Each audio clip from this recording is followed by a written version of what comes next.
복음수라는 오행의 요 의미를 자세히 알아야 돼요. 이거 여기서 자세히 하나하나 정리를 할 테니까 음미를 하시면서 들으시고 자꾸 머릿속으로 암기하려고 애를 쓰지 말고 제가 지금 이렇게 연결시켜 주는 거를 잘 생각하세요. 하나하나 연결을. 이게 이 오행의 목화토금수 오행에 의해서 우리 인간이 살아갈 수 있었던 거죠. 그럼 우리 인간의 구조가 어떻게 목화토금수처럼 그대로 형성되어 있어요. 이제 그거를 보겠어요. 그때 자 하나하나 보는데요. 우리 인간에서 제일 중요한 게 뭐냐면 수예요. 만물을 소생하는 건 수. 이때 지지에서는 자가 1번이에요. 이게 계절적으로는 11월인데 11월이 들어있는 거를 1번으로 한 이유는 뭐냐? 동지가 들어있어서 그렇다 그랬잖아요. 옛날엔 동지가 바뀌면 하나가 바뀌는 거니까. 그러니까 원칙적으로는 동지가 설날이 돼야 돼요. 한 해가. 그러면 사주를 볼 때도 원칙적으로는 동지가 지나면 한 해가 바뀐 걸로 보는 게 맞는 겁니다. 근데 우리가 이제 춘추전국시대 주나라 이후에 관례에 의해서 5,000년 동안 이렇게 왔으니까 지금 하는 거예요. 자, 그런데 그러면 이 수라는 개념은 어떤 개념이냐? 하나하나 이제 생각을 해봅시다. 우리가 풀어봐요. 자, 이 수의 성질은 이거는 어떤 성질이냐? 쉽게 해서 물은 위에서 아래로 흘러내리죠. 물이라는 개념을 우리가 인간이 살아가는데 물은 위에서 이렇게 아래로 흐르죠. 위에서 아래로 흘러. 그리고 위에서 아래로 흐르는데 일단은 만물의 근원이야. 그러니까 모든 생명체는요. 모든 생명체는 일단 물이 있어야지 클 수 있는 거죠. 우리가 왜 미국이나 이런 선진국가가 왜 화성이고 달나라고 왜 자꾸 인공위성을 쏘올라요? 거기 지금 지질 탐사하는 게 뭐예요? 물이 있나 없나를 검사하는 거죠. 그 물이 있으면 뭐야? 생명체가 있다는 증거 아니에요. 근데 위성 중에서 아무도 지금 물의 흔적이 발견되지 않았는데 어디? 화성에는 얼었지만은 물의 근거가 잡혔습니다. 생명체. 그러니까 위에서 아래로 흘러, 위에서. 이 위에서 아래로 흐르는 거를 이거를 한문으로 윤하라고 그래. 아래 하자. 맑을 유자. 위에서 아래로 흘러. 윤하라고 그래, 윤하. 그래서 이 성질을 위에서 아래로 흘러. 그러니까 번역을 하면은 위에서 아래로 흐른다는 뜻이야. 이거를 한문으로 표시했을 때 뭐라고 쓰냐면은 그래도 우리가 주역을 배우니까 이게 맑을 윤자인데 윤하라고 그래. 윤하. 위에서 아래로 맑은 물이 흘러내려간다. 윤하라고 그래. 윤하. 그러니까 윤하라는 말이 뭐냐면 위에서 아래로 이렇게 흐른다는 뜻이야. 물이 흐른다. 그러니까 물이 밑에서 거꾸로 위로 올라갈 수는 없는 거 아니에요. 자연현상이. 역류되는 거 있을 수가 없는 거예요. 위에서 아래로 흐르는 거야. 그리고 만물의 근원이야. 그래서 이걸 윤하라고 그래. 그런데 그러면 우선 기본 성질을 좀 봐. 물이 있어야만 목이 형성된다고 그랬죠. 물이 있어야만 하는 걸 정리를 하세요. 노트에다 잘 정리를 하세요. 그리고 10번을 보세요. 여기서 이해를 잘 하시고 앞으로 10번을 읽어보세요. 그러면은 목은 뭐냐면은 물은 위에서 아래로 흘러. 그리고 물은 위에서 아래로 만물의 근원인데 이건 위에서 하는데 이 윤하라는 말은 이 안에는 또 차다는 뜻이 있죠. 물이 차죠. 물이 차잖아요. 차다는 뜻이 들어있어요. 그러면 물에 의해서 물이 있어야만 그 물에서 뿌리가 물기를 머금고 자랄 수 있죠. 그러니까 이 목이라는 성질은 뭐냐면 자라난다. 쉽게 해서 자란다는 뜻이죠. 이렇게 커간단 말이에요. 그러니까 어른애가 우리가 인생에 비유하면은요, 청소년기가 목이에요. 10대 때가 애들이 제일 많이 크죠. 청소년기를 딱 넘어가면 이제 애가 다 20살 넘어가면 안 자라잖아요. 그러니까 이게 바로 자란다는 뜻이야. 그럼 역학에서 목은 나무라는 개념보단 모든 곡식물이 자라나는구나. 인간도 자라나는구나. 이렇게 자란다는 뜻이야. 이 자란다는 뜻을 이거를 한문으로 표시할 때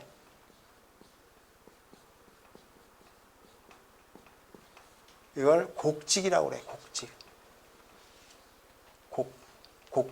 똑바로. 이 곡직이라는 게 뭐냐면 위로 똑바로 이렇게 나무가 자라죠. 소나무가 대나무가 이렇게 쭉쭉 뻗잖아요.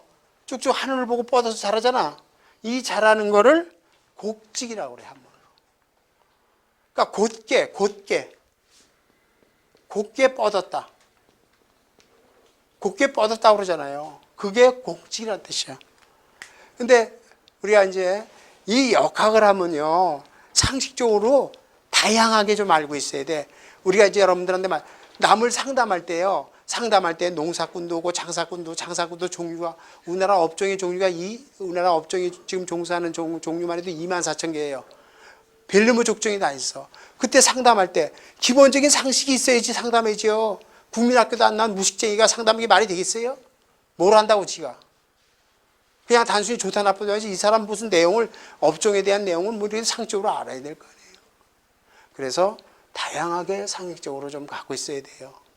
그래야지 상담을 물론 역학을 알고 그거에 따라서 얘기는 할 수 있어도 대화가 되는 거야.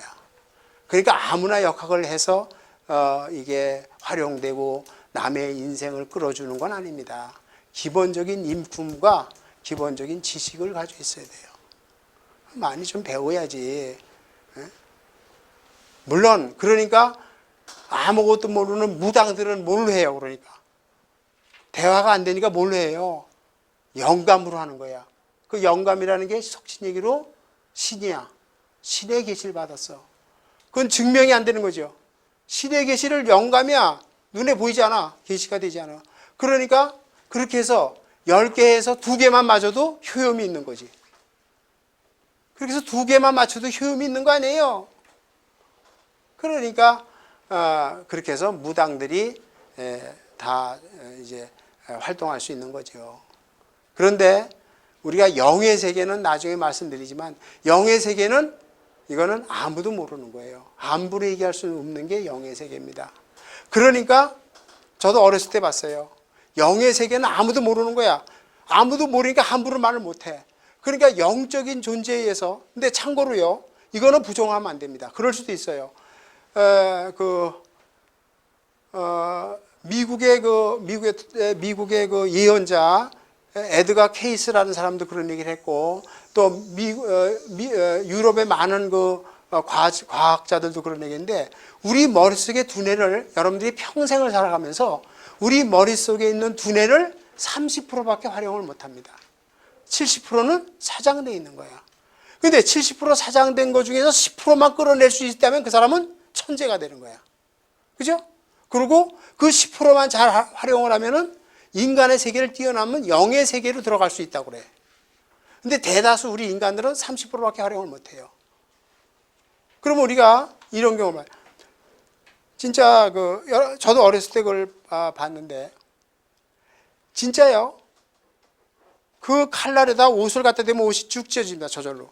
그렇게 시퍼런 칼날에 버선발로 진짜 쓰잖아요. 이거는 감히 누가 얘기할 수가 없는 영적인 세계에 들어갔기 때문에 가능한 거예요.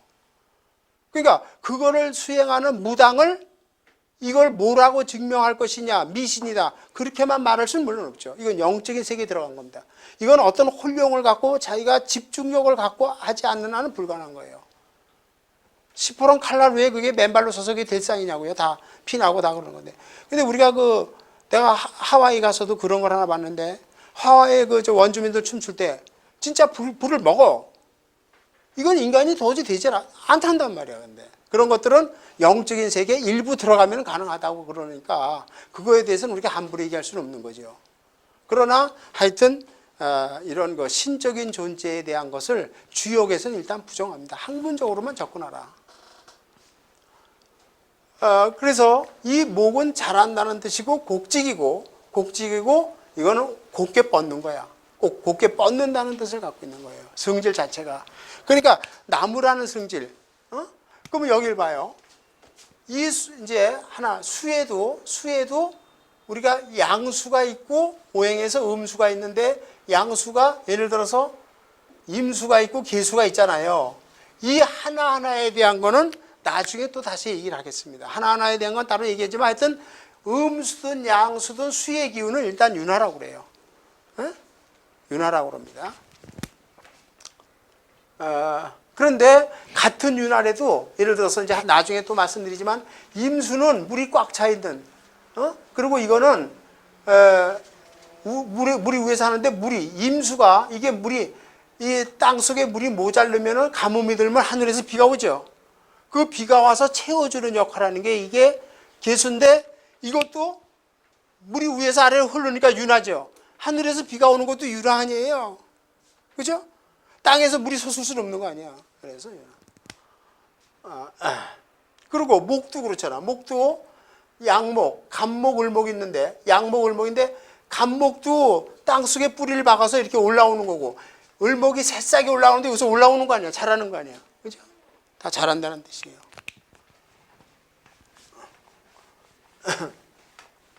그 다음에 목화, 토라는 개념은 뭐냐? 토라는 개념은 이거는 대지에 곡식을 재배하는 거야. 재배. 그러니까 땅에다가 곡식을 재배해야지 이렇게 추수가 되는 거 아니에요. 예?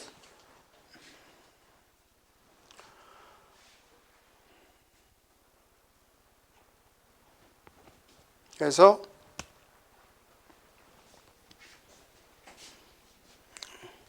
이거는 나중에 우리가 이게 재배하는 걸 이게 한문으로 아주 어려운데요.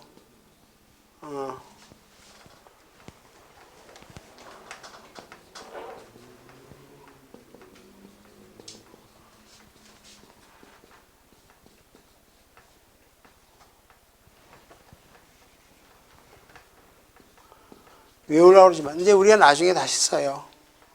이거를 가색이라고 그래. 가색. 이게 곡식을 재배한다는 여기 색자가 이렇게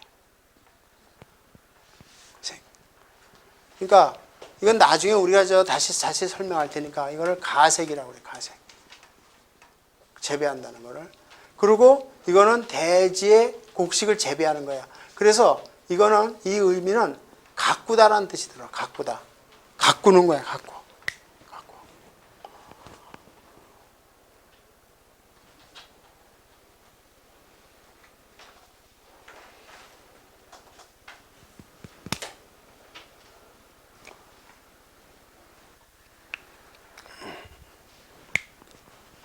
그 다음에 금은요. 금은 결실을 맺는 거예요. 결실.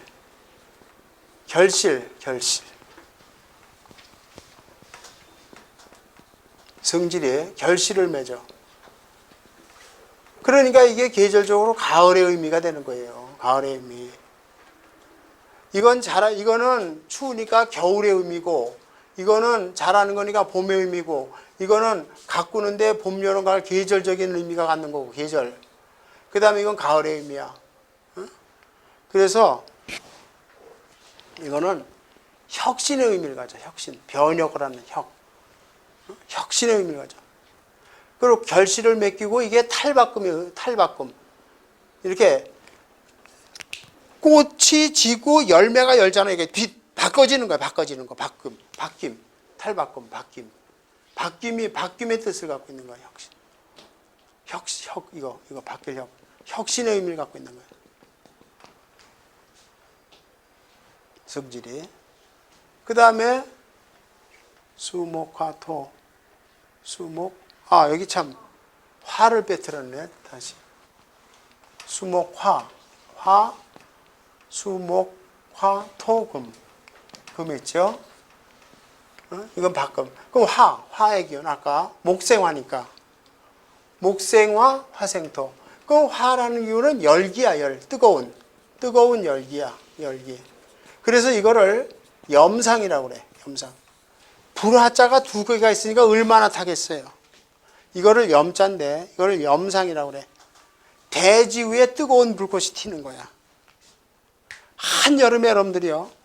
여름에 봐요. 한여름에 바닷가 같은 데 가서 모래사장을 그냥 무더운 여름에 바닷가를 봐. 거기 이렇게 보면 밑에 보면 불꽃이 팍 튀죠. 저 모래밭을 보면 뜨거운 땡면 모래밭을 보면 불꽃이 탁 튄다고요. 그게 바로 염상이야. 그 염상의 기운이 나오는 게 뜨거운 여름이죠. 열기가 날 때. 그러니까 이거는 여름이에요. 여름이고 화의 기운이죠. 이렇게 이제 그리고 염상이고 요건 가색이고 이거는 혁신의 의미를 갖는 거고 이렇게 바뀌는 뜻이야. 혁신. 그리고 수, 목, 화, 토금. 그리고 수는 위에서 아래로 흐르고 만물의 근원이고 차다. 이렇게 본 거예요. 이 성질이야. 이 성질이 아까 수생, 목, 목생화, 화생도, 토생 이렇게 상해. 이 오행의 상생상극과 좀 오행의 상생상극과 지금 설명하는 오행의 성질을 모르고는 역을 들어갈 수가 없어요. 그러니까 이게 지금 얘기하는 게 그 주역이론의 첫 걸음마야. 이걸 모르고는 들어갈 수가 없어. 그러니까 이 원리를 외우려고, 암기하려고 그러지 말고 좀 전에 제가 설명한 의미를 잘 생각을 하세요. 그래서 성질을 봤습니다. 그 다음에 첫 번째 성질, 그 다음에 두 번째. 이제 이걸 여러 가지로 이제 우리가 이제 분류를 하는데, 그 다음에 그러면은 우리가 이건 다 했잖아. 방위나 계절의 의미를 여기다 쓰면은 아까 있죠. 이거는 북쪽이죠. 북쪽. 예? 방위로 북쪽이고 계절은 뭐예요? 겨울이죠. 아까 수가 북쪽이고 아까 저죠. 그 다음에 숫자로는 1이에요. 1. 그 다음에 목은 뭐예요? 계절적으로 이거는 동쪽이고 아까 38이고 뭐예요? 봄입니다. 봄. 그 다음에 16. 그 다음에 화는 남쪽이고 27이고 이거는 여름이죠. 그 다음에 토는 요거는 계절이야. 계절. 근데 이 계절이 때 계절 4계절에 환절기를 말해. 환절기. 그래서 환절기가 4개 있다고 그랬죠.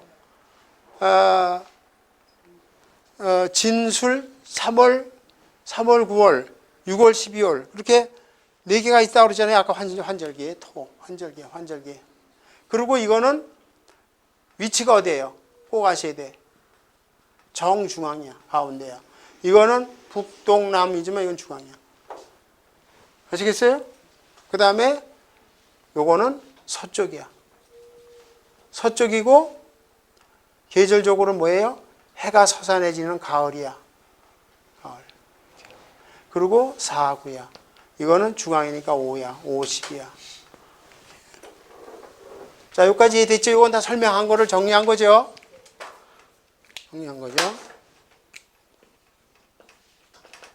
그 다음에, 자, 그러면 여기서 이제 중요한 게 색깔이야. 세 번째 색을 봐야 돼요. 이거 봐요. 이거 봐요. 물을 색깔을 좀 보는데, 물이라는 색깔이 어떤 색깔이야? 지금 가장 쉽게 해서 나무는 푸릇푸릇하니까 이게 파랗죠? 파란색이죠? 초록색 아니에요? 초록색. 파란. 그 다음에 뜨거운 열기는 붉은색이죠? 이건 여기까지 쉽게 되잖아. 뜨거운 열기는 붉은색 아니야? 그러니까 이거는 한문으로 쓰면 청색이고 이거는 뭐예요? 적색이죠? 적색이잖아요. 그런데 물은 우리가 한길마음, 이건요, 의외로 이거는 흑색이라고 그래요. 바닷속은 색깔이 심오하다 이런 뜻이야, 심오. 이 흑자라는 건 심오하다는 뜻을 가져요. 지금 우리가 인간으로 탐사하지 못한 바닷속들이 많아요. 바닷속들이 많아요. 그래서 그게 왜냐하면 해저 잠수 능력 때문에 그래요. 한계 때문에. 바닷속으로 들어가는 해수 잠수 능력이 물의 압력에 의해서 그걸 견디기가 어마어마한 거 아니에요. 그 다음에 토는 황색이라고 그래. 이거는 황색. 그러니까 노랑색의 의미예요. 황색. 노란색. 그 다음에 금은 백색이라고 해요. 흰색.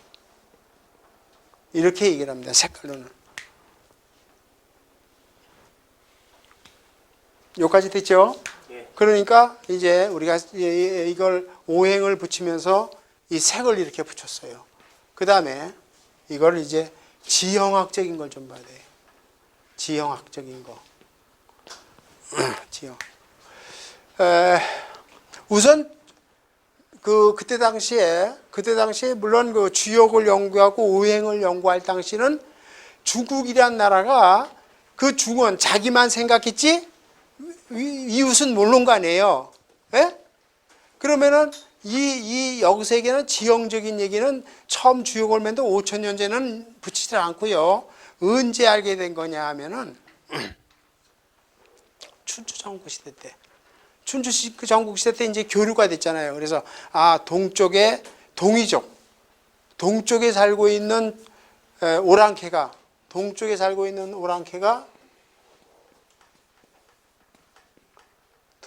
동이족. 동쪽에 살고 있는 오랑캐족이야. 이게 오랑캐 이자예요. 동이족. 그게 바로 우리예요.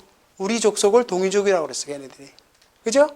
그 다음에 그리고 이제 만주족이 다 동쪽에 있습니다. 그래서 동이족이 다 만주족. 우리가 만주 계통 우랄알타예요. 만주 민족 아니에요. 우리 일본 다 같은 계통이야 다. 그다음에 몽골 다 이거 같은 계통이에요 이게. 중국은 그러면 중국 중원에 있는 중국은 자기네 나라만이 올바른 중앙에 있는 사람이야. 그게 한족이야 한족. 그래서 우리하고 중국하고는 한족이 족속이 달라. 그러니까 어순이 다르잖아 어순이. 일본하고 우리는 어순이 똑같으죠. 주어 동사가 어순이 똑같잖아요. 일본어 배우기 쉬운 거예요. 그래서. 근데 중국어는 왜 6개월을 배워도 안 돼? 어순이 미국하고 똑같아. 족속이 달라서 그래 이게. 그런데 어쨌거나 지형학적으로 이제 봤을 때 춘추 전국시대 때 이제 이걸 하면서 붙였는데 중국만이 정 가운데 있어. 중앙토야. 그러니까 중국이 중원이야. 중국이 중원이야.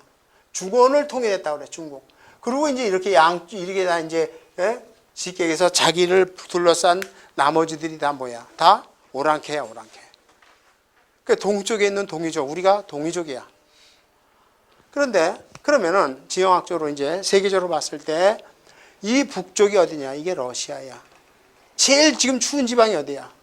러시아죠. 그 다음에 이쪽이 어디야? 동쪽이 우리야, 우리나라야. 한국. 지정학적으로 한국은 동쪽이야.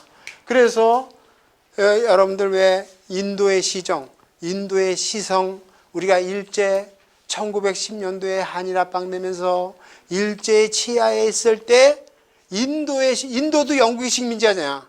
그때 인도의 시성이라는 유명한 타고르라는 그 노벨 문학상을 받은 타고르라는 사람이 한국 민학에 붙인다는 경려문을 띄었어. 뭐라고? 동방의 불꽃이요. 그 유명한 시 동방의 불꽃이요. 그 동방의 불꽃이 어느 나라를 말한 거야? 한국을 말한 거야. 희망을 가져라. 인도도 식민지지만 너네 희망을 가져라. 동방의 불꽃이요. 그렇게 말한 이유가 우리가 지구상을 이렇게 보면 제일 동방의 끝에 있잖아. 우리가 동방의 제일 끝에 있어요. 동방에. 그 다음에 화의 기운이 뭐냐? 뜨거운 이게 적도 및 적도 이남. 뜨거운데 적도 지역, 적도 이남에 뭐 호주, 뭐 말레이시아, 태국, 싱가포르 이거 다 뭐야 다 화해 국가야. 그 다음에 중국. 그 다음에 이건 어디냐? 이거는 유럽이야. 유럽이 금의 나라고 미국도 뭐예요? 유럽 사람들이 건너가서 만든 나라죠. 미국이 이루어진 역사는 지금 기껏 해봐야 200년밖에 안 됐어요. 미국이 남북전쟁에서 통일된 거로 해서 200년밖에 안 된 거예요. 아주 뭐 1700년대부터 이주돼 갖고 1776년도에 필라델피아의 헌법이 만들어지고 그렇잖아요. 기껏해야 250년 문화밖에 안 됐는데 지금 전 세계를 지배하는 거 아닙니까? 그런데 이 사람들의 뿌리는 다 어디야? 유럽에서 간 거 아니에요. 유럽에서 건너간 거죠. 이렇게 이제 지형학적으로 해. 그런데 하나를 더, 요 지형학적인 걸 줄여서 한국 내에서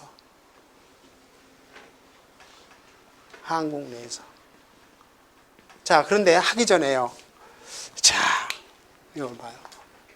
이 역학을 하면서요, 여러분들 이세한테 혼을 놓을 수가 있어요. 뭐냐? 이거 봐요. 중국이라는 사람들이 왜 지형학적으로 지네가 중국이고 토야, 가운데야. 그럼 여기를 봐요. 여기 토야, 지네가 중국이야. 중앙에 있어, 중국이야. 근데 지네 나라는 토야. 그러면 토가 뭐야? 황색이야. 황색. 노란색이야, 노란색. 황색. 이 황색이라는 게 노란색이야. 예? 그 우리가 흔히 이거를 황금색이라고 그러죠. 황금색. 황금색이라고 그러잖아. 노란색이 황금색이죠. 황금 비단으로 탁 금이 노랗잖아. 황금. 그 왜 이 사람들이 이 중국 사람들이 주역을 하면서 지네 나라가 토의 나라고 황금색의 나라고 노랑의 나라고 이렇게 얘기를 했을까요? 잘 봐요. 아까 오행의 상생을 생각해봐. 이 토를 새겨주는 게 뭐야? 목이죠. 목이 있어야만 목생화 아니에요. 맞죠? 목생화야. 그리고 이 중앙이 노란색이고 이게 이쪽에 중앙에 황제가 있어. 황제가 살아. 왕이. 그리고 이 목을 생해주는 게 뭐야? 수죠. 수가 있어야만 수생목하는 거 아니야. 또 수를 생해주는 건 뭐야? 금이죠. 금이 있어야지만 금생수죠. 어? 아, 여기 뭐야? 화. 토를 생해주는 거 화죠, 화. 자, 지금 토를 생해주는 거 화가 있어야 화생토 아니에요. 화가 있어야 화생토죠. 화를 생해주는 건 뭐야? 목이죠.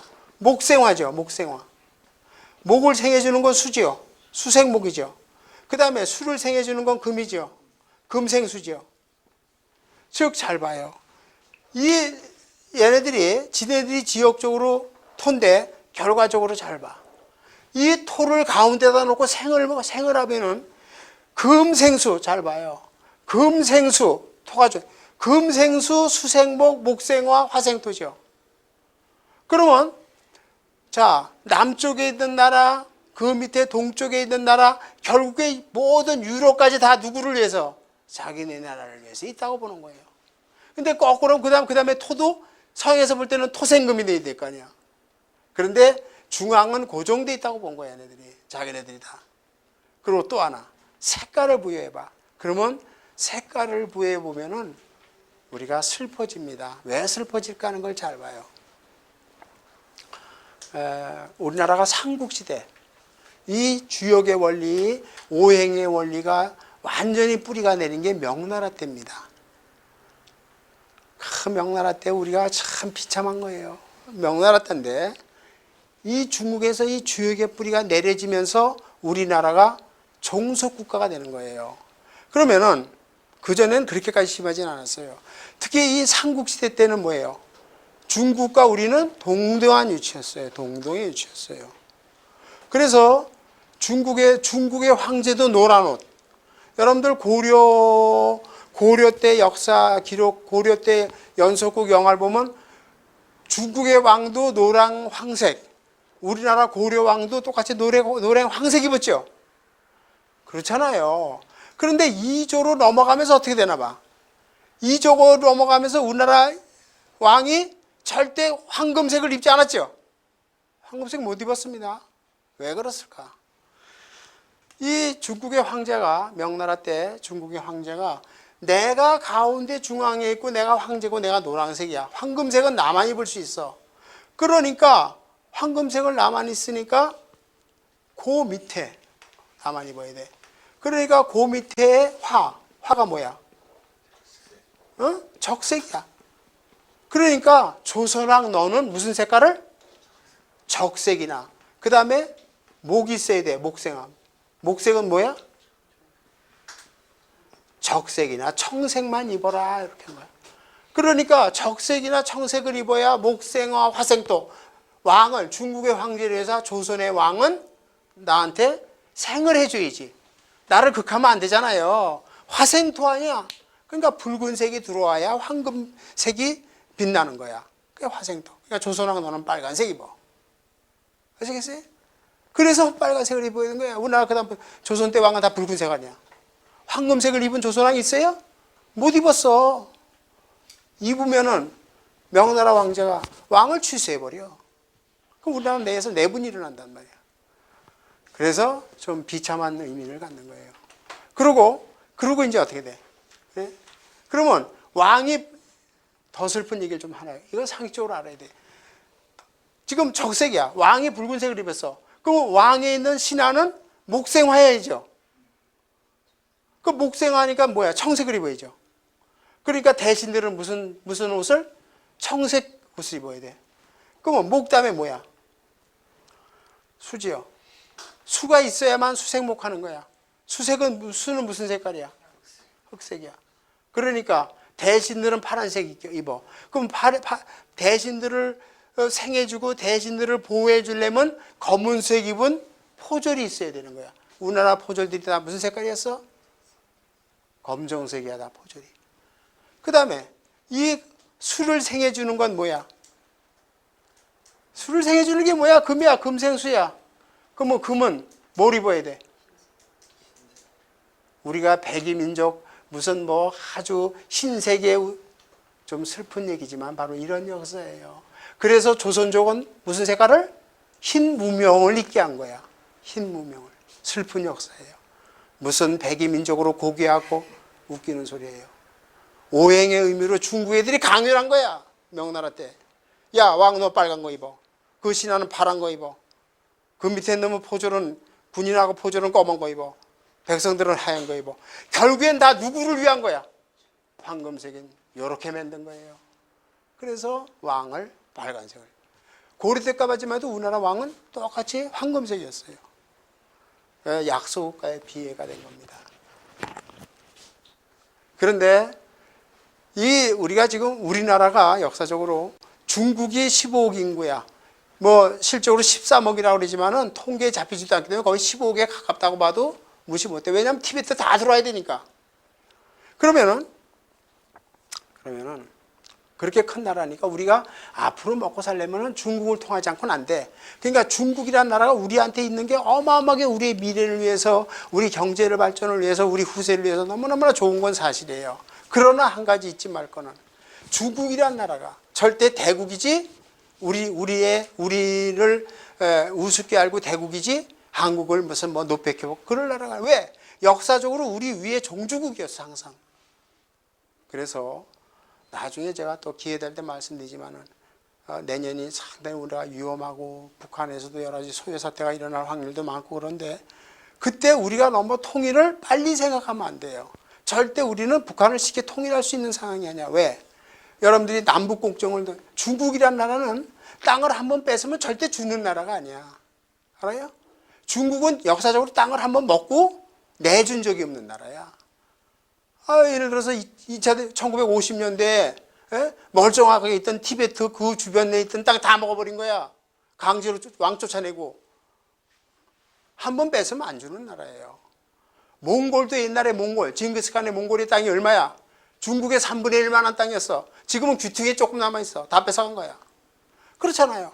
그러면 지금 중국 애들이 지금 남북공정이라고 그래갖고 지금 백두산 역사가 한국 역사가 아니라고 그러죠. 지금 중국 책 뒤져봐요. 뭐라고 내냐면 고구려는 한국 역사가 아니야. 어디?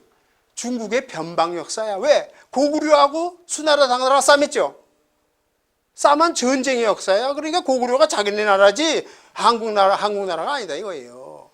그러면 고구려의 뿌리인 평양이 어디까지야? 고구려 수도가 어디야? 평양이야. 그러니까 평양 대동강 역사는 다 중국 역사야. 한국 역사가 아니야. 이렇게 얘기를 해도 할 말이 없는 거예요. 그렇게 얘기하고 있다고. 그러면 과연 우리가 통일되게 걔들이 놔두겠어요? 그래서 쉽게 우리가 통일을 빨리 생각하면 안 되는 거예요. 또 중국이라는 나라가 그렇게 쉽게 한국에다 통일돼서 지 옆에 강대국이 생기는 걸 원하지도 않아. 그런 걸 염두에 둬야 돼요. 근데 중국이란 자체가 이런 생각을 갖고 있었거든.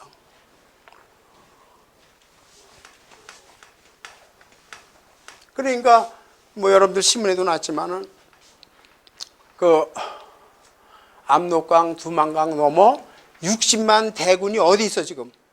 압록강, 대동강 건너에 주둔하고 있는 60만 명이 누구야? 중공군이 거기 있어. 거기 왜 있어요?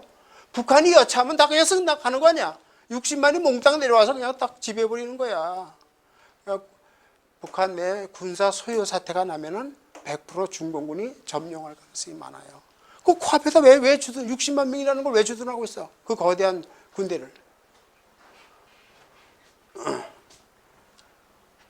그래서 이 그 오행이라는 자체가 역사적으로 보면 우리한테는 많은 슬픈 요소를 가져요. 수, 목, 화, 토.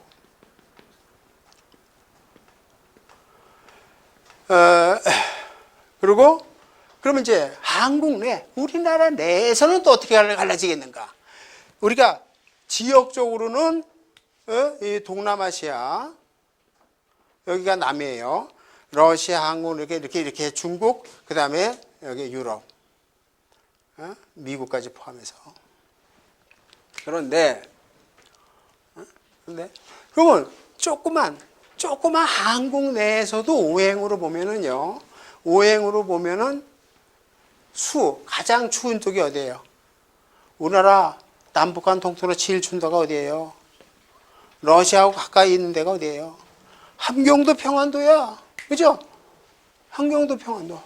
특히 러시아하고 제일 접경지. 옛날에 제일 추운 맨 꼭대기 있는 회령이라는 땅이 제일 추운데 그게 어디에 있는 거야? 함경도죠. 함경도. 그 다음에 목이 어디예요? 우리나라에서 제일 동쪽으로 있는 나라 어디야? 예?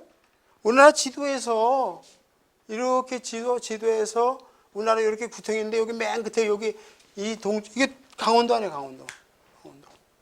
그리고 강원도 이 동이 목이라고 그랬죠. 그러니까 목이 제일 많은 지역이 어디야? 우리나라 산림 지역의 1번지가 어디예요? 강원도 아니에요. 그러니까 우리나라 강원도가 아주 소중한 게 뭐냐면 강원도 저거 쉽게 개발하면 안 돼요. 강원도 산림 지역을 죄다 훼손하는 날에는 우리나라 지금 서울 시내 대기 오염이 2배로 올라가 버립니다. 그렇잖아요. 2배로 올라버려요. 그럼 우리가 뭐 수질 오염하고 무슨 대기 오염, CO2 무슨 탄산가스 배출 줄이는 건 아무리 돈을 투자해봐야. 그러니까 제일 지른 건 뭐야? 강원도에 지금 북한 함경도에 어마어마한 산림지역을 만들어요. 나무를 많이 심어놔야 돼. 그게 CO2를 막는 길이에요. 배출도 중요하지만 그렇잖아요. 근데 지금 북한의 비애가 뭐냐면 북한 애들이 60년대 이후에 저 연료가 모자라니까 뭐야? 나무는 제답이었단 말이야. 에? 그건 완전히 허벌판이란 말이에요. 그러니 그게 그쪽에서의 그 북한이 공업화가 됐을 때도 또 문제가 뭐냐면은 북한이 공업화가 돼서 CO2가 뜨는 날에는 서울의 대기오염의 몇십 배가 될 거라는 거야. 왜? 산이 없으니까. 나무가 없잖아. 산이 없는 게 아니라 나무가 없으니까. 그 다음에 화해 기온이 제일 더운 데가 어디예요? 우리나라 제일 더운 대한민국에서 36도, 7도까지 올라가는 지역이 어디예요? 그래, 그 대구 어디 있어? 그러니까 경상도가 화해 나라야. 그 다음에 토는 이게 쉽게 해서 서울을 포함해서 충청도, 황해도. 우리나라 지도를 잠깐 보면요. 여기 서울이 있는데 옛날에 중원이다. 우리나라의 중원이 어디냐면은 서울, 황해도, 서울, 경기도죠. 경기도. 서울, 경기도, 충청도. 여기가 그러니까 사실 우리나라를 대표하는 지역이에요. 이게 중원이야, 우리나라. 그 다음에 이제 여기가 경상도고 이게 전라도인데 우리나라에서 제일 곡창지대가 어디야? 결실을 제일 많이 만드는 데가 어디야? 에? 우리나라 쌀의 70%를 어서 조달해요. 그러니까 이게 곡식의 나라, 곡식. 여기가 무슨 철근이 많아서 전라도 우리나라에 역학하는 새끼들 형편없는 많아요. 전라도가 철이 많아서 철이 많은 건 한경도지 왜 전라도에 산이 어디 있어? 그렇게 무식한 놈이 가르치고 그거를 잘한다고 듣는다. 내가 한심스러워요 진짜. 죄다 혹세무민한 놈들이에요. 그런 사람들의 자식이 절대 잘 될 수가 없는 거야. 하늘로 스스로 돕는 자가 돕는 거야. 그리고 자기가 사기치는데 지의 애비가 사기치는데 지 아들이 잘 되길 바래? 그렇잖아요. 하늘은 그렇게 우스운 게 아니야. 그래도 진리와 정의는 살아있는 거예요. 눈에 보이지 않는. 하늘은 스스로 돕는 자를 돕는 거야. 지 애비가 그따위 짓 하는데 아들이 잘 되길 바라면 안 되는 거예요. 잘 될 수도 없고.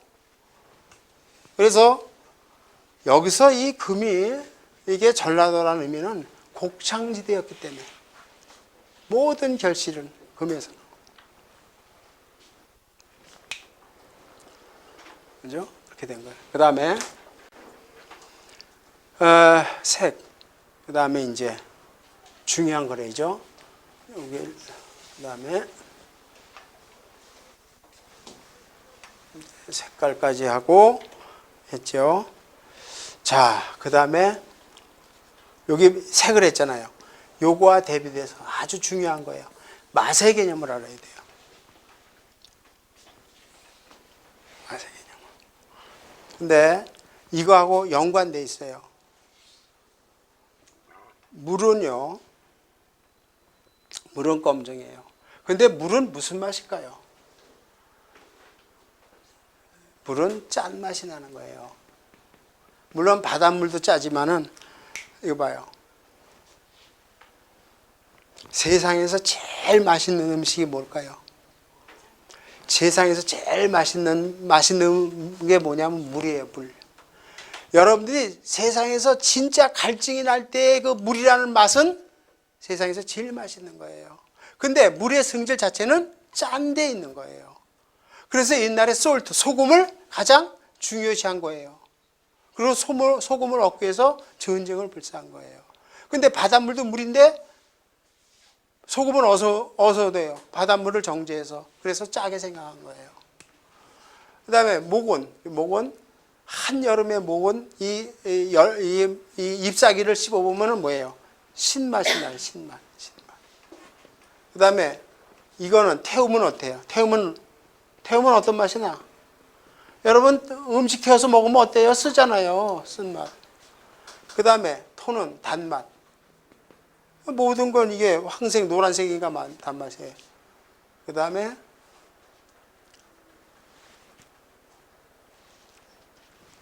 요거는 매운맛이 난다고. 그래서 이게 색하고 관계되어 있어요. 파랑색은 시퍼렇게 우리가 여물기 전에 모든 곡식이 씹어보면 시죠. 아직 덜 익었잖아요. 시어. 그 다음에 붉은색은 쓴맛이 나요. 그 다음에 바다는 짠맛이고 흑색이고, 그 다음에 모든 땅에서 나오는 거는 곡식은, 모든 땅에서 재배되는 곡식은, 가색은 단맛이 나죠. 단맛. 그 다음에 이제 결실을 맺었을 때는 고추가 맵듯이 매운맛이 난다. 이렇게 본 거예요. 그 다음에 중요한 의미가 있어요. 이제 자, 우리의 제일 중요한 건 뭐냐면은 우리의 얼굴과 신체를 봐야 돼. 이건 꼭 알아야 돼요. 이건 나중에 사주풀이할 때 이걸 모르고는 못 풉니다.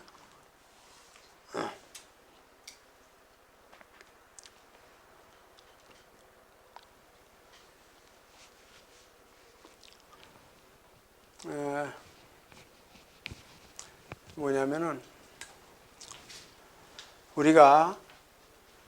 우리 인체 얼굴 보면요, 수가 제일 중요한데, 이 수라는 게 뭐냐면은 우리 인체에서는요, 사람이 오래 살려면 이 수의 기운이 있어야 돼요.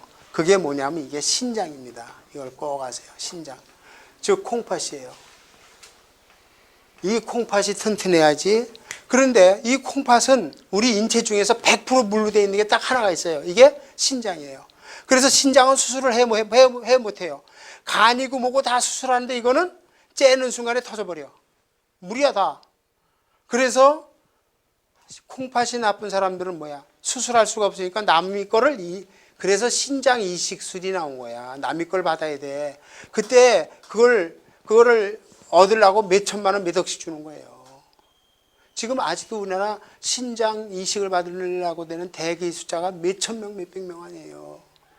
누가 그거 시키기 어렵거든. 이거는 그래서 콩팥 신장. 그리고 우리 얼굴 중에서 이게 연관돼서 이게 뭐냐면은 귀예요, 귀. 귀가 수에 해당한다고 그래요. 그래서 여기 귀에 물 들어가면 어떻게 돼? 귀에 물 들어가면 귀가 망가지는 거죠. 눈이나 코나 입이나 다 물 들어가도 다 괜찮죠? 오히려 눈이나 이런 데는 물로 닦아내잖아. 근데 물로 닦으면 안 되는 데가 있어. 어디야? 이게 이 자체가 이 안에 물로 차 있어. 귀 속이 물로 차 있는데 여기다 물을 부으면 어떻게 되겠어? 골마 터지죠. 다 연관성이 있는 거야. 그렇죠? 그래서 귀 속에다 물을 넣지 말라는 거야. 이 안이 물로 구성되어 있으니까 이게 거기다 그 물을 집어넣으면 골마 터지는 거야. 그 다음에 목이 우리의 심장에 해당해요. 심장에 해당되고 간이야, 간. 우리가 힘을 쓰고 우리가 세상 살아가는데 제일 중요한 게 뭐냐면 심장하고 간이죠. 심장이 튼튼해야지 생명력이 있는 거예요. 심장이 약한 애는 오래 못 살아. 간. 그런데 잘 봐요. 이게 이거에 연관돼 있어. 심장이나 간이 좋으려면 수생목이야. 수생목이야. 반드시 뭐가 좋아야 돼? 신장이. 그래서 한약이 발달된 거고 춘추전국시대 황제내경에서도 한약. 그러니까 심장이 약한 사람을 치료하려면 뭐부터 치료해 주는 거야? 신장 기능부터 먼저 치료해서 끌어올리고 심장약 치료를 하는 거야. 아시겠어요? 그래서 사람의 콩팥 기능을 좋게 해주는 거야.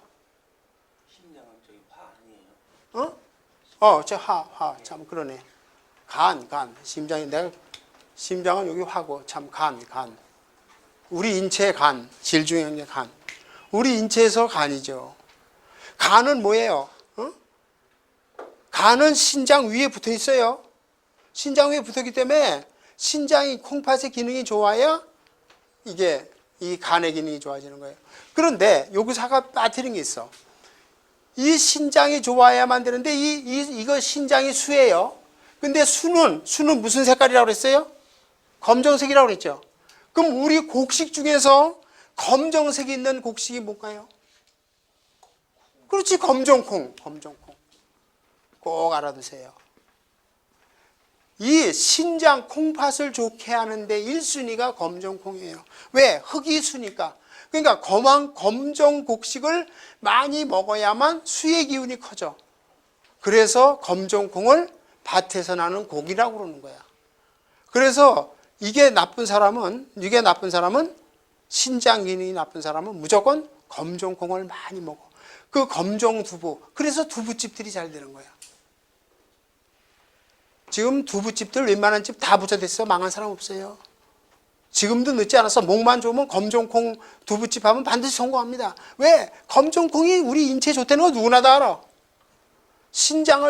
콩팥을 좋게 하는 1순위가 검정콩이야. 이게 좋아져야지만 간이 좋아져. 목생화니까 간이 좋아져. 아시겠어요? 근데 이 간이 좋아져야만 우리 얼굴에, 이게 얼굴에 눈이야, 눈. 눈이 목이야. 눈목자가 눈목자. 그래서 눈을 좋게 하려고 뭘 먹어? 간유구를 먹자, 간유구. 소의 간을 정제해서 만든 간유구를 먹었잖아, 눈 좋아지려고. 왜 간유구라는 간을 붙였어? 이게 눈이야. 그래서 한의사든 양의사든 환자 딱 오면 제일 먼저 어디부터 뒤집어봐? 눈부터 훌러덩 뒤집어줘. 왜 뒤집어봐? 눈에 출혈이 있냐? 혈당이 꼈나 보고 이 자식이 살 놈인가 못 살 놈인가를 보는 거야. 왜? 벌써 간이 나빠지면 간 못 고치죠? 간도 이식해야지 수술이 안 돼, 이식. 이걸 둘러보고 벌써 이건 살지 죽을지 보는 거예요. 그만큼 간의 기운을 눈에 그대로 갖고 있는 거예요. 이게 인체하고 아주 목과 토금수에 딱 들어맞게 돼 있어요. 그 다음에 화가 우리의 심장, 응? 열기야. 뜨거운 열기로 돼 있어, 심장. 그리고 심장이고 이게 혈액이야. 혈액이 이 심장을 타고 돌아. 그리고 이거는 우리의 어디에 해당하냐면 혓바닥. 입이 아니라 혀가 뭐 입 안에 있으니까 항상 뜨겁지 차가울 수가 없잖아요. 한겨울에도 뜨겁지. 그리고 세치혈을 잘못 늘리면 불화자를 쓰는 화근이라고 그러지. 말 잘못하면 말 잘하면 천냥빚을 갖고. 근데 그 참 요새 사람들이 참 그 양심들이 없고 예의범절이 없어요. 내가 오죽했으면 제가 우리 팜프렛에다 제가 남을 배려하라는 얘기를 왜 했을까요? 사람이 복을 받으려면 남을 배려할 줄 알아야 돼. 말을 함부로 뱉으면 안 되거든요. 근데 싸가지 없이 말하는 사람들이 너무 많아. 나하고 이해타산이 없는데도 그냥 욕하고 싸가지하고 그렇잖아요. 그 사람들이 혀를, 그래서 옛말에도 세치혈을 잘 놀려. 이게 뜨거워. 열기가 화근이 돼. 우리 혀예요. 그리고 사람이 한 가지 도움을 받았으면 도움도 줄 알아야지. 저는 얌체같이 받기만 하고 안 주고. 그 싸가지가 없는 거야. 그렇잖아요. 세상 그런 사람 절대 성공 못 합니다. 그 다음에 이 토는 우리의 단맛인데 소화 기능이 있는 위장. 그러니까 위가 튼튼해야 잘 먹는 거야. 그리고 위가 튼튼한 사람이 힘이 세. 많이 먹고 많이 소화하니까 힘이 세잖아요. 그리고 요거는 우리의 입에 해당해. 혀가 화라면 이건 입. 그러니까 화하고 토하고는 같이 붙어 다니는 거야, 항상. 입속에 혀가 있는 거야. 입속에 혀가 있는 거 아니에요. 입이 없으면 혀가 있을 수가 없잖아. 그리고 금은 뭐냐면은 우리의 폐에 해당해. 폐, 그 다음에 뼈 조직. 뼈 조직이나 폐가 금에 해당하는데요. 이거는 우리의 코에 해당해. 그런데, 그럼 봐요. 옛날에 여러분들 여기 연세들 들으신 분들이 있으니까, 매브리코 있잖아요. 이렇게 매브리코를 사이를 안 얻으려고 그랬어요. 옛날에는. 선볼 때 남자 매브리코면 요새는 뭐 코가 크면 정력이 세다. 그러고 생각을 했지만은 그 매브리코인 사람들은 코가 너무나 크면은 뭐가 나쁘냐면 폐가 나쁩니다. 옛날에 폐결핵 환자들이 코를 보면 알 수 있었어요. 이게 폐하고 직결되어 있는 거고. 그래서 뭐든지 정상이 좋아. 우리가 관상도 별게 아니야. 관상도 코가 너무 납작하잖아. 찌그러지고 납작해. 그것도 폐가 나쁜 거야. 폐가 나쁘고 그 다음에 뭐냐면 이런 사람들은 뼈 조직이 약해. 그 장수하기 어렵잖아 벌써. 또 코가 너무 커도 이거 폐가 나쁜 거야. 인덕이 없어 그것도. 그래서 정상적인 게 제일 좋은 거야. 정상적인 거. 뭐든지 그냥 정상적이야지. 너무 크고 죽고 이게 좋은 게 아니에요. 그런데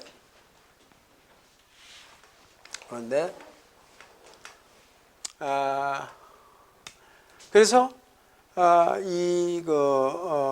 인체에서 봤을 때 이렇게 상관관계가 되어 있는 거야. 그러니까 우리가 옛날에 했잖아. 폐결핵 환자를 고치려면 약도 중요하지만 뭐야? 잘 먹고 쉬어야 돼, 무조건. 토생금이야. 그러니까 위가 좋아야 돼. 그러니까 위가 좋아서 잘 먹고 잘 쉬고 편안히 있으면은 폐는 저절로 좋아지는 거야. 근데 잘 안 먹고 딴짓하면은 그러면 쉽게 해서 이게 금이야, 폐야. 금생수를 해봐. 금을 너무 많이 써서 수로 보내봐. 수가 어디야? 수가 이 신장이고, 신장이고 이게 콩팥이고 이게 성기능이야. 물로 되어 있기 때문에. 신장이 좋아야만 속된 얘기로 우리가 성생활, 색을 쓸 수가 있어요. 신장이 약한 사람은 성생활 하기가 어렵죠. 왜? 얼굴을 보버려.